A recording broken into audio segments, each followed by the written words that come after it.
Você sabia que, em alguns casos, a meningite bacteriana em crianças pode evoluir de forma tão avassaladora que, em questão de horas, um pequeno que era completamente saudável pode acabar do nada lutando pela vida?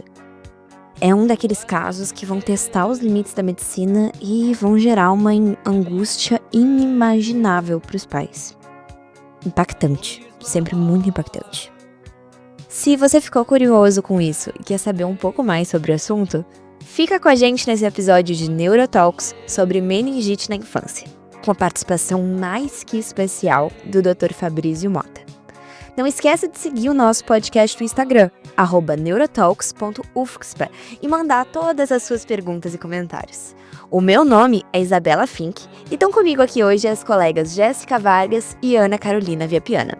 Nós somos estudantes de Medicina da Universidade Federal de Ciências da Saúde de Porto Alegre e vamos mediar essa conversa com o Dr. Fabrício.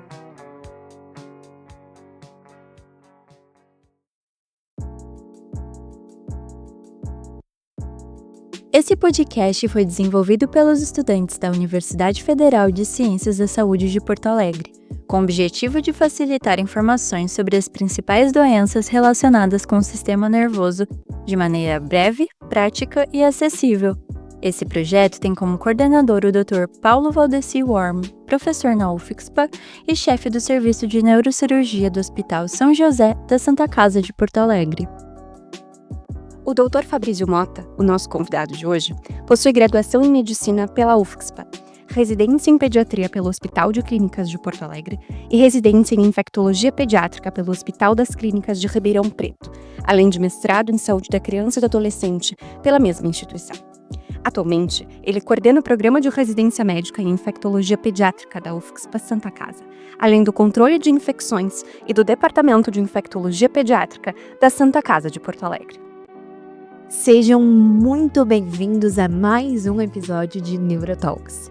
Gostaria de começar agradecendo a participação do Dr. Fabrício no episódio de hoje. É uma honra pra gente receber o senhor no nosso podcast. E para abrir o assunto do dia, já quero pedir para o senhor nos explicar, assim, de uma forma bem simples, o que é a meningite. Então, agradeço o convite. Muito importante a gente estar conversando e esclarecendo a população sobre os tópicos importantes, né, doenças que são muito prevalentes. E respondendo a primeira pergunta, a meningite é uma inflamação que acontece no cérebro, principalmente nas membranas que envolvem este cérebro, né? E aí a gente tem dentro das causas várias formas, né? A gente tem desde as doenças infecciosas até as não infecciosas. E doutor, por que essa infecção é uma doença tão temida, especialmente nas crianças? A gente deve temer as meningites porque elas podem ser infecções super simples, né? Mas a gente tem algumas meningites que podem ter complicações, principalmente quando a gente tem um atraso na percepção dos sintomas e até mesmo no diagnóstico, levando a convulsões, levando a abscessos cerebrais como complicações deste atraso diagnóstico que elas podem causar, e sempre lembrando, né, que é uma inflamação dentro de um órgão extremamente nobre que é o cérebro, né? Uma infecção de pele, ela acaba tendo uma demora para ter uma complicação muitas vezes. No cérebro a coisa é um pouco mais complicada, a gente precisa ser muito ágil em termos de diagnóstico e início de tratamento. Agora, Dr. Fabrício, o senhor poderia explicar para o nosso público quais são os diferentes tipos de meningite? E, além disso, se existe uma diferença prática entre elas, em termos de gravidade e mesmo do curso clínico dessas infecções na população pediátrica? Quando a gente fala de meningites, né, a gente tem várias etiologias infecciosas, mas também existem as não infecciosas. Mas vamos focar um pouco nas causas infecciosas. A gente tem como principal as meningites virais, causadas principalmente pelos enterovírus, né? São os principais agentes. Depois a gente tem as bacterianas, que essas trazem um pouco mais de riscos, né? Principalmente o diagnóstico tardio, e elas têm mais chance de complicações, formações de abscessos cerebrais, né? Fazer alguma complicação não infecciosa, como convulsões. E essas são as principais. As meningites fúngicas não são tão comuns na infância, principalmente em crianças rígidas, né? Crianças que não têm nenhum problema de saúde. Quando a gente vai para os pacientes que são imunossupressos, seja por tratamento, por exemplo, estão fazendo alguma quimioterapia, crianças com algum tipo de câncer, aí nós temos o aumento desses outros agentes que a gente pode chamar de oportunistas, como os fungos. Né? Algumas crianças que têm alguma doença congênita da imunidade, né? Algum erro inato da imunidade, que a gente chama algum defeito de produção de células de defesa já que ele nasce, ela pode, muitas vezes, até fazer um diagnóstico de meningite fúngica e aí pensar na imunodeficiência dela a partir disso. Mas, principalmente, são as meningites virais e as bacterianas. Ainda dentro das virais, elas geralmente são muito benignas, né, os enterovírus, mas existe uma meningite viral que a gente poderia dizer que é uma meningoencefalite, que ela não acomete apenas, digamos, a inflamação das meninges, mas também do encéfalo, né, do cérebro, que é a meningite herpética. Essa é uma meningite que das virais tem um potencial de gravidade, só que ela não é a principal causa de meningite viral. Ainda a gente está dentro dos enterovírus como a principal causa, que costuma ser uma meningite na criança rígida autolimitada, né? Geralmente evolui de uma forma muito satisfatória. Certo, agora que já entendemos isso, quais são os sinais e sintomas mais típicos da meningite em crianças que o nosso público deve ficar atento? Quando a gente avalia sinais e sintomas, criança é um termo muito amplo, né? A gente vai desde os recém-nascidos, os lactentes, ali nos primeiros 2 anos de vida. Depois a gente tem o escolar, a gente vai ter o pré-adolescente, adolescente, então a gente tem uma variabilidade de manifestação que difere. Quando a gente olha o lactente, ele muitas vezes não se comunica, ele tem uma fontanela, né, a moleira, isso faz com que às vezes algumas manifestações sejam mais tardias, porque o cérebro consegue, digamos, ter um escape, né? Há muitas vezes o aumento da pressão pela inflamação, ela demora mais a aparecer, mas nos lactentes a gente tem que pensar em febre, irritabilidade dessa criança, né? Não tem nenhum foco, uma criança muito irritada, com vômitos, a gente tem que sempre pensar. Dentro das causas bacterianas, né, que é aquela que a gente se preocupa muito, existe muitas vezes a associação da meningite com a septicemia, né? Se a gente for falar das etiologias, né, das bactérias, né, a gente tem o meningococo, né, que é a Neisseria meningitis, o pneumococo, que é o Streptococcus pneumoniae, que são hoje os principais agentes, né? O Haemophilus influenza tipo B, que já foi um agente potencial, um dos principais, junto com esses dois. Com a vacinação do Haemophilus há muitas décadas já ele diminuiu muito, mas tanto o meningo quanto o pneumococo eles podem causar septicemia associada à meningite e a gente pode ter manifestações a gente chama das petequias, né? São aquelas pontinhos, aqueles bem pontiformes vermelhos pelo corpo, né? Isso pode ser uma manifestação associada a esse quadro de febre e irritabilidade. Então, dentro do lactente, muitas vezes esses são sintomas, ela não é muito florida nesse bebê. Quando a gente fala de uma criança maior, a gente começa a ter um pouco mais de comunicação dessa criança. Então a gente começa, além da febre, a gente vai ter uma criança reclamando de dor de cabeça, né, aquela cefaleia, essa criança vomita, ela às vezes tem dificuldade de mobilizar o pescoço, porque ela tem uma certa rigidez, né, que às vezes quando for examinada fica mais claro para o médico, mas às vezes em casa já tem aquela dificuldade para mexer. Então isso são sinais e sintomas que geralmente vêm associado, né? Claro que na criança maior também essas petequias, né, quando tem a septicemia associada, a gente precisa estar atento, são sinais que quando a gente vai dizer para um pai, para uma mãe, o que eles devem observar, então sempre que a criança tem febre e associado vômitos ou febre com manchas vermelhas ou cefaleia, são sinais que a gente precisa estar atento. É claro que a criança só tiver dor de cabeça, febre, mas ela tá coriza, espirro, tosse, a gente está vendo que o quadro tem um foco ali respiratório bem por ali. Mas se essa criança tem às vezes só uma dor de cabeça intensa, febre, vômitos em nenhum outro local, é importante entender que vômitos, dor de cabeça intensa e manchas no corpo podem ser sinais que sugiram meningite. E existe algum risco de confundir a meningite com outras doenças comuns da infância? Como podemos diferenciá-las? Quando a gente olha a meningite e pensa no diagnóstico diferencial, né? Se a gente fala de um quadro inflamatório infeccioso, muitas vezes o início é febre, às vezes nem todos os sintomas vão estar associados, então a gente pode ter uma criança com febre que começa com dor de cabeça, fica mais prostrada. Isso pode ser o início de qualquer doença infecciosa, né?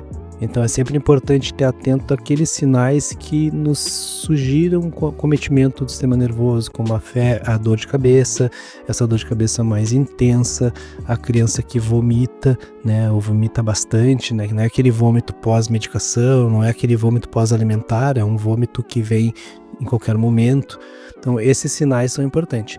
O que ajuda muito no diagnóstico diferencial é se tem sintomas associados mais específicos do diagnóstico diferencial. Digamos, a criança pode estar fazendo um quadro de gastroenterite, uma infecção intestinal, mas daí ela vai ter, além do vômito e da dor de cabeça e da febre, diarreia, né, uma dor abdominal mais intensa, às vezes, que a dor de cabeça.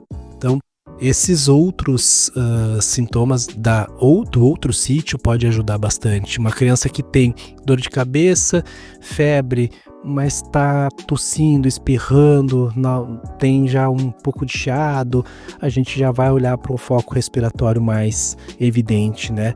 É ruim quando está muito no início, que ainda os sintomas são mais inespecíficos, são mais gerais, até a criança ter uma sonolência, um vômitos em jatos, um vômito persistente. Muitas vezes isso não é nas primeiras 24 horas, né? Então a gente vai ter isso tardiamente, né? Então é importante. Eu sempre digo que é importante os pais terem atenção aos sintomas mais importantes, né? Aqueles sintomas são mais de alerta, e procurar atendimento. Sempre dizer aquela coisa de, começou a febre há menos de 24 horas e às vezes um colega diz, não, muito cedo para vocês virem numa emergência. Mas quando a criança evolui com uma forma mais grave de uma meningite, né? Uma meningite bacteriana com septicemias, septicemia muitas vezes ela é rápida, né? Às vezes a criança começa com febre de manhã, no meio da tarde ela já tem algumas petequiazinhas e quando chega à noite para consultar já tem um quadro de septicemia. Claro que isso não é a maioria dos quadros, mas é importante às vezes a consulta, principalmente quando já surge algum sintoma, um sinal e sintoma, como manchas no corpo, vômitos, dor de cabeça, são sintomas que a gente não pode deixar passar desapercebido.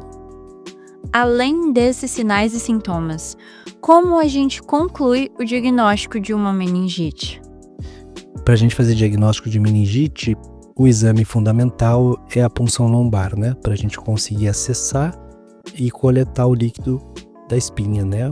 Líquido cefalorraquidiano. E aí, a partir da análise desse líquido, a gente analisa principalmente os principais aspectos, a glicose, a proteína e as celularidades, né, os leucócitos.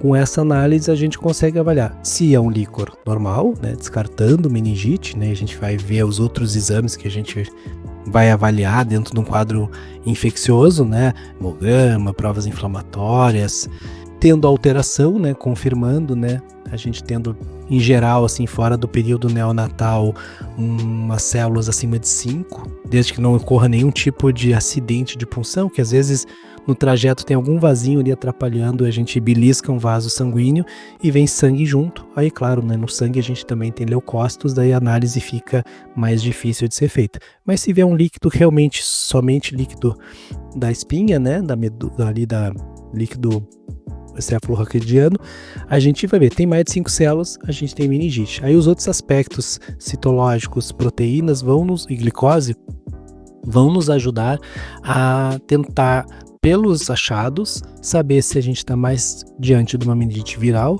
ou bacteriana, dentro de um conceito que a gente tem um quadro infeccioso ali. Existem alguns scores que os médicos pediatras podem utilizar, que olham esses aspectos tanto do líquido da espinha, alguns usam também o hemograma, né, os neutrófilos, algumas provas inflamatórias, e dependendo dos pontos que a gente tem ali, a gente tem uma chance maior de que aquela meningite seja bacteriana, e daí já se pode iniciar todo o protocolo de tratamento até a gente ter todos os resultados que vão nos confirmar ou descartar, né? Porque esse líquido também vai para análise na microbiologia, né? Fica lá na estufinha, incubando, para a gente ver se vai ter alguma bactéria ali que vai crescer, né? Confirmando o diagnóstico de meningite bacteriana. E cada vez mais, hoje em dia, a medicina evoluindo, a gente tem outros tipos de testes que podem ser feitos para tentar achar a causa, né? A gente sabe que tem uma meningite, se ela for viral, ou se estamos diante de uma meningite bacteriana, a cultura vai nos ajudar a ver se cresce alguma bactéria. Não crescendo nada, não quer dizer que não tenha, né? Porque às vezes a microbiologia precisa fazer com que o micro-organismo sobreviva ali. Mas existem testes de biologia molecular, né? Que hoje está todo mundo muito familiarizado com os PCRs para Covid, né, na época da pandemia, que se pega uma pequena quantidade do líquido da espinha e se analisa. Tem exames hoje que a gente chama de multiplex, né? Que detectam dezenas de agentes infecciosos, vírus e bactérias. Se eu não me engano, com 0,2 ml desse líquido se consegue rapidamente, né, em locais onde tem esse tipo de painéis, 3, 4 horas depois, saber se tem algum micro-organismo ali, seja vírus, seja bactérias e até fungos que são mais comunitários nesses testes. Com isso, a gente chega a um diagnóstico etiológico mais preciso.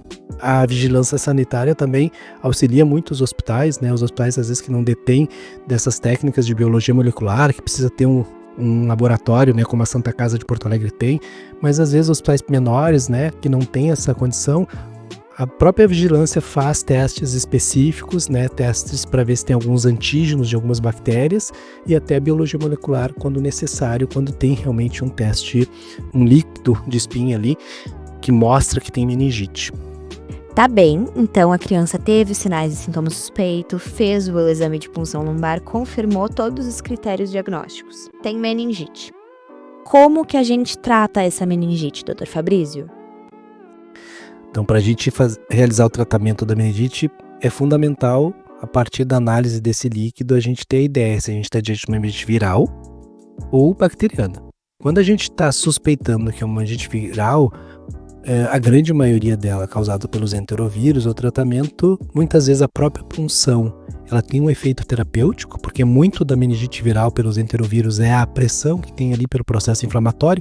Então, quando a gente punciona, alivia essa pressão, muitas vezes a criança fica muito melhor já na punção e basicamente é sintomáticos para febre e hidratação. É sempre importante na meningite viral, essas que são de evolução super satisfatórias, os pais e os médicos atentarem, porque muitas vezes após a punção, a criança fica muito bem, e aí ela, mesmo às vezes hospitalizada ali naquele ambiente, ou ela liberada, às vezes fazendo o diagnóstico de que é uma meningite viral e é liberada, a criança fica mexendo, brincando, pulando, e a gente tem que manter um certo repouso depois da punção, não precisa ficar na cama assim totalmente, mas que ela se movimente de forma mais tranquila, para não ter a síndrome pós-punção, aquela cefaleia pós-punção, que acontece em algumas crianças porque elas melhoram muito na viral. Quando a gente está diante da bacteriana, a bacteriana a gente acaba tendo que iniciar antibióticos.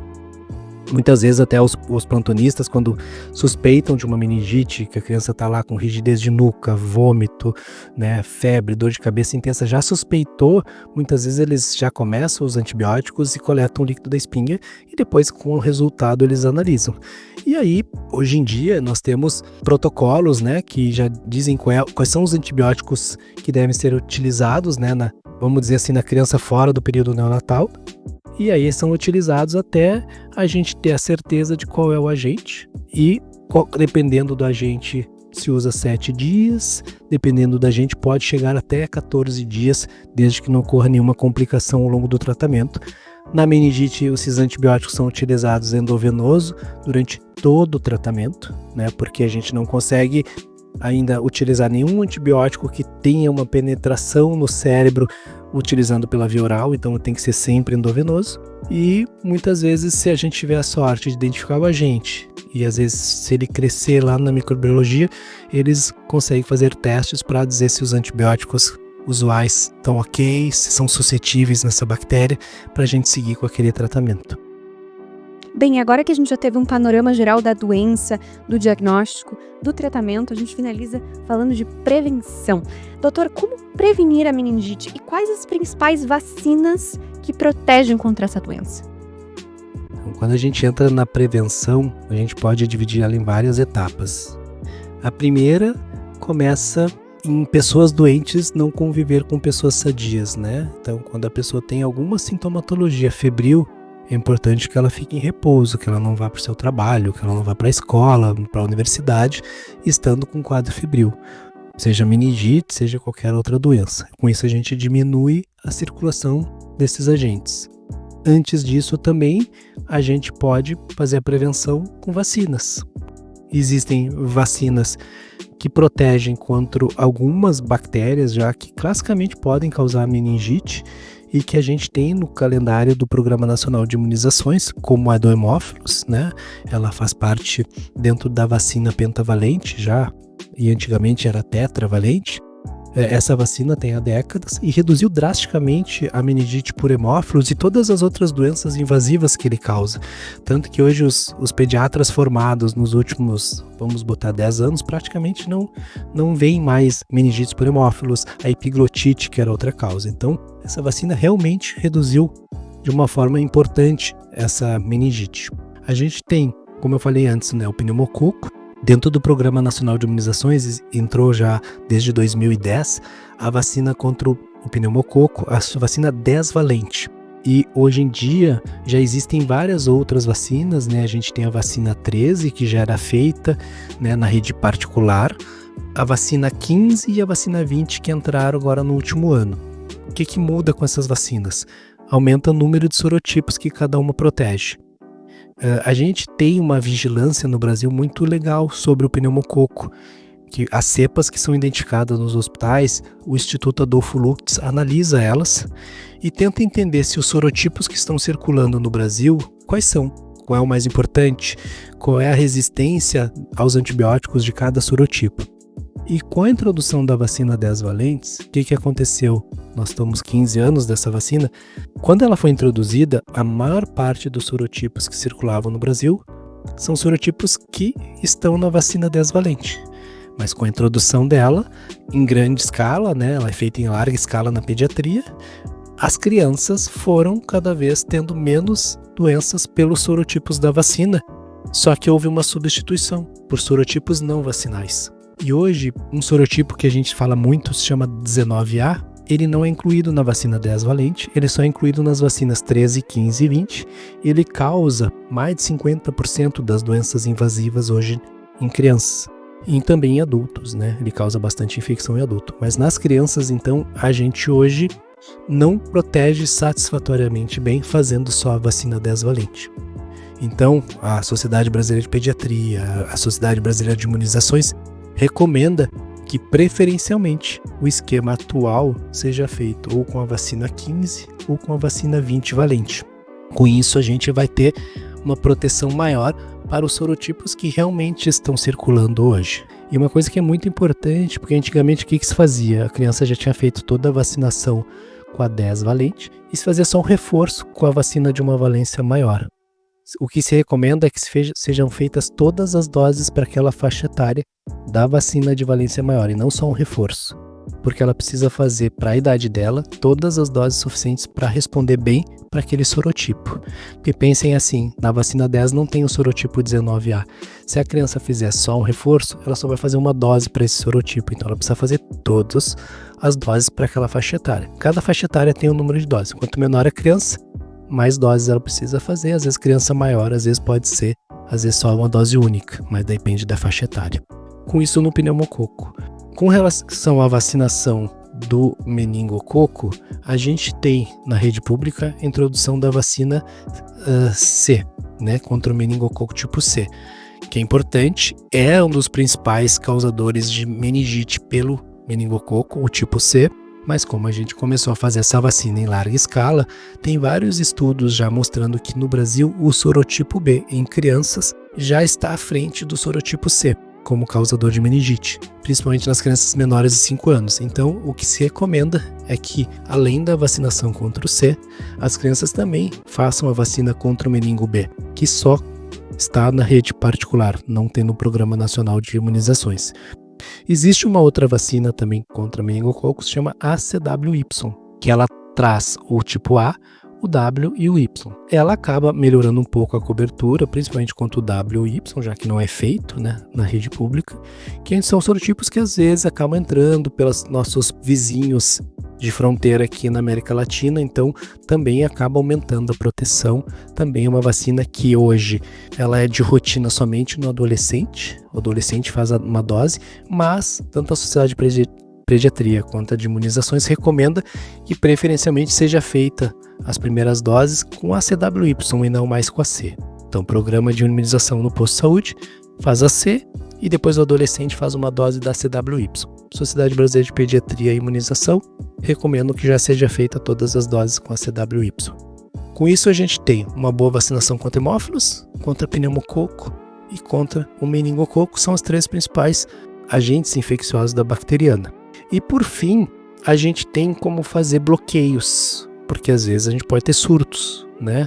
Então, principalmente o meningococo e o hemófilos, quando ocorre um caso, a vigilância, toda a meningite tem que ser notificada para a vigilância analisa onde essa criança circulou. Ela estava na escola, tinha outros casos na escola ou não, quem são os familiares que cuidam dela o tempo inteiro, e conforme os critérios é utilizado antibiótico preventivo para não vir aquele contato da criança ter meningite, para hemófilos e para meningococo. Por isso que a vigilância sempre aguarda a confirmação de qual agente, porque às vezes as pessoas querem tomar o seu antibiótico, o pai quer tomar, aí na escola querem dar para toda a turma, e aí identifica pneumococo. No pneumococo não tem indicação de fazer antibiótico preventivo. E, doutor Fabrício, o senhor menciona que existem diferenças entre as vacinas disponíveis no SUS e algumas que estão disponíveis apenas na rede privada, né? As vacinas do SUS, elas são suficientes? Faz sentido? Existe alguma diferença em optar, em buscar, melhor dizendo, por essas da rede privada? Que mensagem o senhor deixaria sobre esse tema de vacinação para os pais? Então, quando a gente fala das vacinas, a gente tem um calendário vacinal hoje do Programa Nacional do Ministério da Saúde, que é feito na rede pública, amplo, e eu acho que é um dos maiores, né, do mundo. Então, assim, todas as vacinas que estão no posto de saúde, elas são eficazes, elas são seguras, né, que isso é muito importante de falar, porque as pessoas cada vez mais desacreditam as vacinas, mas elas são extremamente seguras e elas têm o seu papel, né? Então, se a pessoa só consegue realizar as vacinas que estão na rede pública, essa criança vai estar muito bem protegida. Mas como a gente já conversou, algumas vacinas, se o paciente tiver condições de ampliar a sua prevenção, ampliar a sua proteção, ela pode, muitas vezes, fazer a meningo C no posto e depois ela, com o seu pediatra, entender que vale a pena também fazer a meningo B ou também fazer uma dose daí de reforço com a CWY. Se o paciente quer realizar já a vacina pneumocócica com maior valência, com mais sorotipos, desde o bebezinho, em vez de fazer a 10 do posto, ele vai fazer a 15 ou a 20 na rede particular, mas é uma substituição, ela não pode deixar de fazer a vacina, né? A 10 não está protegendo tão bem nos dias de hoje, eu preciso do sorotipo maior, mas não deixar de fazer a vacina, né? Então é importante isso. Com relação à segurança vacinal, acho que é uma coisa que a gente precisa trazer muito. Eu vou dizer que hoje uma das vacinas mais seguras do mundo é a vacina contra a Covid, porque as pessoas não se deram conta que foi a vacina que foi feita em tão larga escala, mais do que qualquer uma vacina, pelo tempo que ela foi feita, né? Que ela foi aplicada. Então a gente tem a pandemia, 5 anos de pandemia, a vacina foi no ano seguinte, são 4 anos de uma vacinação, em que em 4 anos se vacinou bilhões de pessoas. Então isso tu consegue perceber muito em curto espaço de tempo os eventos graves, que às vezes uma vacina que é feita bilhões em 10, 15, 20 anos, às vezes um efeito um pouco mais diferente possa ser mais difícil de perceber. Então, comparando, hoje Covid é uma das vacinas mais seguras que a gente tem. E todas elas, para chegar no calendário do Programa Nacional, passam por uma avaliação super rigorosa. Às vezes a indústria tem uma dificuldade de acelerar os processos da Anvisa porque eles são muito rígidos, né? Por que tem essa rigidez? Para que os estudos sejam feitos, para que a Anvisa consiga avaliar esses estudos de segurança, de eficácia dessas vacinas para que quando ela chegue e o calendário, e ela chega por, digamos, a equipe da Anvisa diga, não, esta vacina entrará no calendário, é porque ela já foi feita uma análise muito rigorosa, primeiro dos estudos nas revistas e depois da própria Anvisa analisando isso. Uma mensagem que a gente está falando sobre meningites em crianças é uma doença que tem ampla proteção pelo calendário vacinal do país, né? Então, a gente conseguindo vacinar essas crianças, a gente vai reduzir o risco delas. A gente tem muitas crianças que têm problemas de saúde em que elas têm algum problema da imunidade e que elas não vão responder muito bem às vacinas. Que criança que tem algum problema genético da imunidade, criança que usa transplantado, por exemplo, que usa imunossupressor pro resto da vida, ela vai fazer a vacina, vai ajudar um pouco, mas a produção de anticorpos dela, né, contra essa vacina vão ser um pouco menos intensa. E às vezes mesmo vacinadas, elas correm o risco de ter a doença. Então uma criança que não tem problema de saúde, vacinando, a gente chegando a ter taxas de adesão à vacinação de 95%, a gente protege mais as crianças e a gente protege toda a população. Porque aquelas pessoas que são mais suscetíveis por algum problema de saúde, que não respondem bem à vacina ou que estão usando algum medicamento que baixa a imunidade delas, não vão ter o risco tão grande porque os agentes infecciosos não vão estar circulando.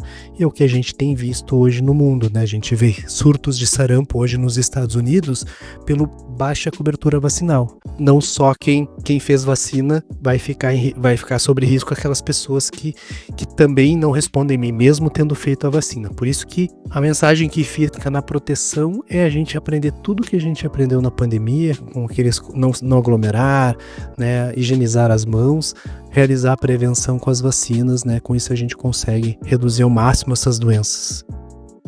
E assim, chegamos ao final do episódio. Dr. Fabrício, agradecemos por ter aceito o nosso convite para participar do podcast e ajudado nessa troca de conhecimentos. Foi uma ótima conversa e um momento de muito aprendizado. Eu que agradeço o convite. Como eu disse antes, eu acho que é fundamental a gente cada vez mais trazer essas informações, seja para os alunos, seja para os médicos, seja para a população, porque só trazendo informação correta a gente vai conseguir combater notícias falsas. E hoje, com o meio digital, cada vez mais a gente tem, é muito difícil da população saber o que é verdadeiro, o que é falso, e quando tem algo vinculado a uma universidade, eu acho que traz uma robustez de veracidade no que está sendo traduzido. Agora, para finalizar, nós gostaríamos de agradecer também a você, ouvinte que nos acompanha aí do outro lado da tela. Não esqueça de mandar o seu feedback e as suas dúvidas no formulário, lá na descrição do episódio. Elas vão ser respondidas nas nossas redes sociais. E para mais conteúdos de neuro e para ficar por dentro dos próximos episódios, segue o nosso Instagram, @neurotox.usp. Até a próxima!